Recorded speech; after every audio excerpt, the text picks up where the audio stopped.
Lily family இருக்க அனைவருக்கும் வணக்கம். இன்றைக்கி நம்ம பார்க்க இருக்க டிஷ் நேம் பார்த்திங்கன்னா சுண்டக்காய் முருங்கைக்கீரை பொடி. அது செய்ய தேவையான பொருட்களை பார்க்குறோம். கடலைப்பருப்பு, உளுந்தம்பருப்பு, மிளகாய் வத்தல், கருவேப்பிலை, முருங்கைக்கீரை, சுண்டக்காய், பார்த்திங்கன்னா புளி, பெருங்காயம், பூண்டு, உப்பு. இது இந்த பொடி செய்கிறதுக்கு தேவையான எல்லா பொருட்களும் இதுதான். இப்போ இதை நம்ம ஒவ்வொன்றா வறுத்து எடுத்துக்கணும். ஒரு வடை சட்டி நம்ம அடுப்பில் வச்சுருக்கோம். சட்டி காஞ்சிடுச்சு. ஃபஸ்ட்டு நம்ம உளுந்தம்பருப்பு போட்டுக்கலாம்.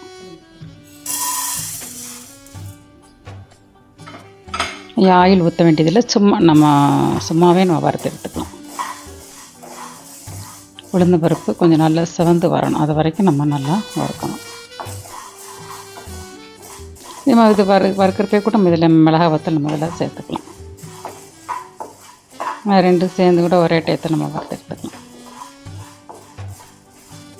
இப்போ ஓரளவுக்கு உளுந்து வறுப்பட்டிருக்கு.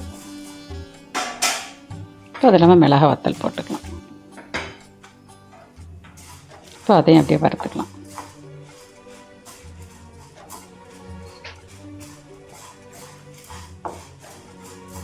அப்படியே நல்ல ஓரளவுக்கு வத்தல் வறுப்பட்டுருச்சு.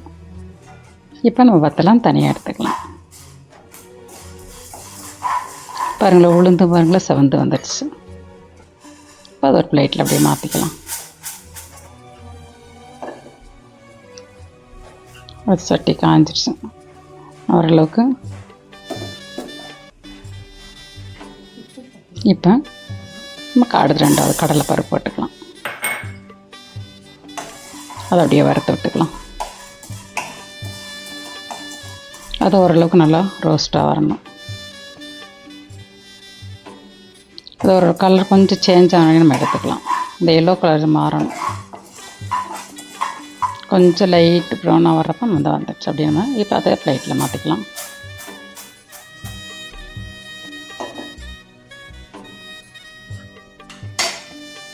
இப்போ பார்த்திங்கன்னா பூண்டு போட்டுக்கலாம்.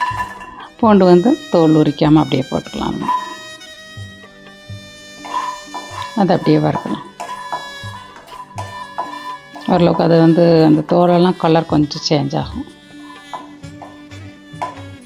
அது அப்படியே அது கலர் சேஞ்ச் ஆனால் அது வறுபட்டுருன்னு அர்த்தம். அந்த பாருங்கள், ஒரு மாதிரி கொஞ்சம் லைட்டாக சடசரன்னு ஒரு சவுண்டு வரும். நம்ம அப்படியே எடுத்துக்கலாம்.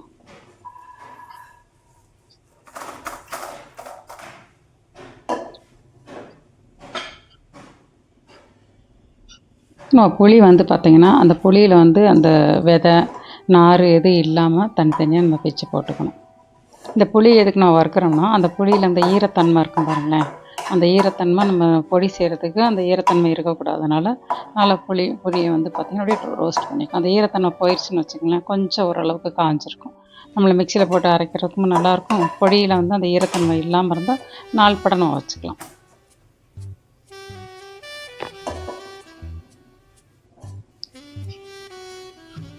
இப்போ நம்ம முருங்கைக்கீரையை போட்டுக்கலாம். ஒரு கைப்பிடி முருங்கைக்கீரை. அது நம்ம பொடி செய்ய போகிறோம்னா ஒரு காலையில் பிடி வச்சிட்டோம் வச்சுங்க, சாயந்தரம் பண்ணுறப்பல கொஞ்சம் அது வாடி இருக்கும் பாருங்களேன், அதிலே கொஞ்சம் ஈரத்தன்மை போயிடும். ஃப்ரெஷ்ஷாக போட்டாலும் கொஞ்சம் நேரம் நம்ம அந்த ஈரத்தன்மை இது இல்லாமல் அந்த ஈரத்தன்மை இல்லாத அளவுக்கு நம்ம என்ன செய்யணும், அப்படி லைட்டாக ரோஸ்ட் பண்ணணும். உங்களுக்கு பார்த்திங்கன்னா முருங்கைக்கீரை இரும்பு சத்து இருக்குது. கீரையும் சுண்டக்காய் சாப்பாட்டில் இந்த பொடி செஞ்சு சாப்பிட்றப்போ உண்மையிலே ரொம்ப நல்லது உடம்புக்கு. இப்போ நம்ம கருவேப்பிலையை போட்டுக்கலாம். ஆல்ரெடி கருவேப்பிலை நெல் காய்ச்சல்லாம் நான் காய வச்சுருந்தது, அதனால தான் கலர் இப்படி இருக்குது. நான் பொடி அடிக்கடி செய்கிறதுனால நான் நிறைய கருவேப்பிலை வாங்கி நல்லா வீட்டிலையே ஒரு டவல் வச்சு அதனால நான் கருவேப்பிலை போட்டு நான் நல்லா காய்ச்சி 2 நாள் காய்ஞ்சாலே போதும். இந்த தேவைப்படுறப்ப நம்ம பொடிக்கம் எடுத்து போட்டுக்கலாம். கருவேப்பிலையும் ரோஸ்ட் ஆகிடுச்சு. அதையும் மாற்றிக்கலாம்.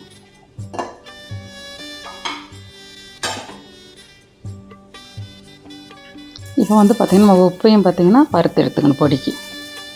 கொஞ்சம் அதில் ஈரப்பசம் இருக்கும் பாருங்களேன், அந்த ஈரத்தன்மை மாறணும்.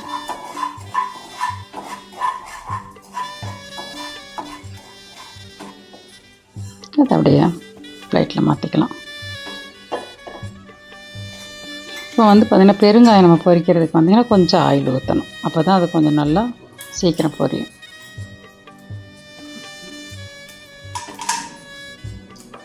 அந்த கலர் வந்து ஒயிட்டாக மாறணும்.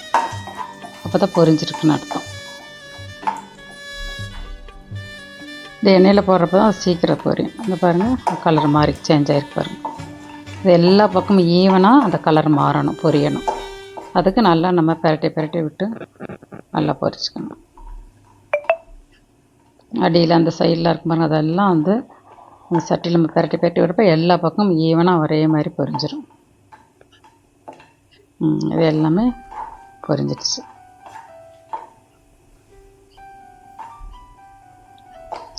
இப்போ நல்லா பொரிஞ்சோன்னா அதையும் ஒரு பிளேட்டில் மாற்றிக்கலாம்.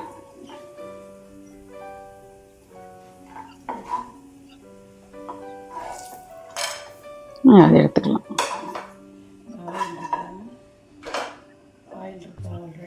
இப்போ அது ஆயில் இருக்கு பாருங்களேன், அந்த ஆயிலில் நம்ம சுண்டைக்காய் வந்து நம்ம இடிகள் இருக்கு பாருங்களேன், அதில் வந்து இடித்து வச்சுருக்கோம். மிக்சியில் போட வேணாம், இடிக்கணும். இடிக்கிறத 1-2 இடிக்கிறப்ப தான் அது நல்லா அந்த விதை வந்து எல்லாமே இதில் வந்து உங்களுக்கு வெளியே வந்துடும். இதில் வந்து நல்லா சுண்டைக்காய் வதக்கணும் பார்த்திங்கன்னா, ஏன்னா ஈரத்தன்மை இருக்கும் பாருங்களேன். அதனால் அதை நம்ம வதக்க அந்த சவுண்டு, அந்த ஈரம் இருக்கிற சவுண்டு வந்து உங்களுக்கு கம்மியாகும். அதுக்கு நம்ம வதக்கி அப்படியே அந்த காயை மெதுவாக அப்படியே நம்ம அந்த சட்டியில் வச்சு அமுக்கிறப்ப அந்த ஈரத்தன்மை இருந்தாலும் உங்களுக்கு அது சுத்தமாக ட்ரை ஆயிரும். பாருங்கள் நல்லா வதங்கிடுச்சு. நம்ம அந்த ஈரத்தன்மை இருக்கா இல்லைன்னு பார்க்குறதுக்கு அந்த வந்து கிண்டுற பாருங்கள், அதை வச்சு அப்படியே அமுக்கிடுறப்ப அந்த சவுண்ட் இருக்காது. அப்போ என்ன ஆயிடுச்சு, நல்லா ஈரத்தன்மையெல்லாம் போயிடுச்சுன்னு அர்த்தம். பாருங்கள் சவுண்டே வரல பாருங்களேன். அவ்வளோதான், அடுப்பை மாற்றிக்கலாம். சுண்டைக்காய் அது சவுண்ட் இல்லாமல் நல்லா வதங்கிடுச்சு. அது ஒரு பிளேட்டில் மாற்றிக்கலாம். இப்போ எல்லாம் நம்ம வறுத்து எல்லாமே ரெடி ஆயிடுச்சு. இந்த வறுத்ததெல்லாம் கொஞ்சம் ஆறட்டும். ஆறுனதுக்கு பின்னாடி நம்ம மிக்ஸி ஜாரில் போட்டு இது எல்லாத்தையும் அரைச்சிட்டு வந்துடலாம். இப்போ நம்ம அரைச்சிட்டோம். சுண்டைக்காய் முருங்கைக்கீரை பொடி ரெடி ஆயிடுச்சு. இது வந்து பார்த்திங்கன்னா சின்ன குழந்தைகளுக்கு கொடுக்கலாம். இதில் வந்து நோய் தன்மை இருக்குது, அயன் சக்தி இருக்குது முருங்கைக்கீரையில். சுண்டைக்காயில் பார்த்திங்கன்னா சுகர் பேஷண்ட் சாப்பிட்லாம். உண்மையிலே இது வந்து பார்த்திங்கன்னா ரொம்ப நல்லது, ஆரோக்கியமானது. நம்ம சுட்டில் இது போட்டு நெய் ஊற்றி நல்லா சாப்பிட்றப்போ ரொம்ப நல்லாயிருக்கும். இதே மாதிரி அரைச்சி வச்சுட்டோம்னு வச்சுக்கோங்களேன், நம்ம திடீர்னு நம்ம குழம்பு ரெடி இது பண்ணால் அர்ஜென்ட்டுக்கு தேவைக்கு நம்ம போட்டு சாப்பிட்டுக்கலாம். சாப்பிட்டு பாருங்கள். இந்த வீடியோவை உங்கள் ஃப்ரெண்ட்ஸ் சர்க்கிளில் ஷேர் பண்ணுங்கள், லைக் பண்ணுங்கள், சப்ஸ்கிரைப் பண்ணுங்கள். தேங்க்யூ.